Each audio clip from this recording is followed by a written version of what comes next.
we're going to talk about The Adam Project, which is a sci-fi action comedy drama film on Netflix. It was directed by Sean Levy, director of Free Guy, upcoming director of Deadpool 3, and stars Ryan Reynolds, Jennifer Garner, Mark Ruffalo, Zoe Saldana, Catherine Keener, and Walker Scoble as young Adam. And if you're like, young Adam, whatever do you mean?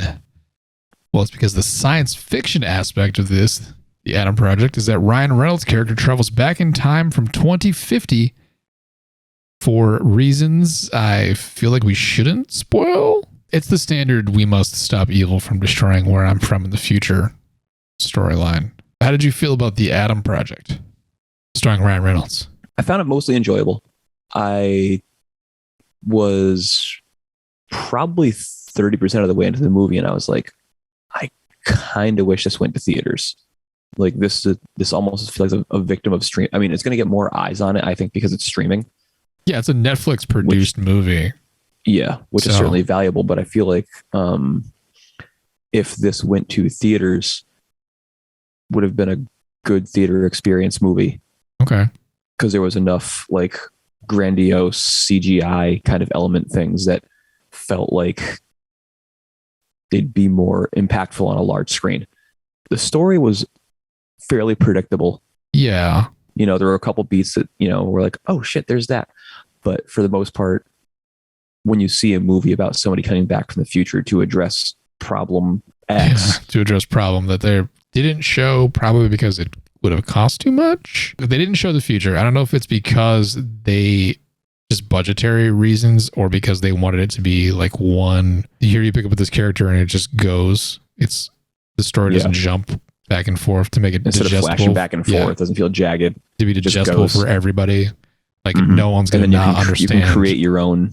Yeah, exactly. Vision of what that future might look like. You know, he does Terminator. Yeah, he does make a joke about that, right? Have you seen Terminator? And he's like, it's worse than that, I think he says. Yeah, the story is very like cookie cutter. Mm-hmm. I think some of the effects that you mentioned, like they're fine when it comes to the spectacle moments. Yes. But otherwise, it's a little bit what is going on here. I'm specifically talking about, this is another kind of spoiler. Catherine Keener is in this. She's basically the villain. Yes. Okay. And there's a younger version of her. And that looks janky as It always does. You didn't see the episodes of Mandalorian where it looks slightly janky when they did the young Luke Skywalker.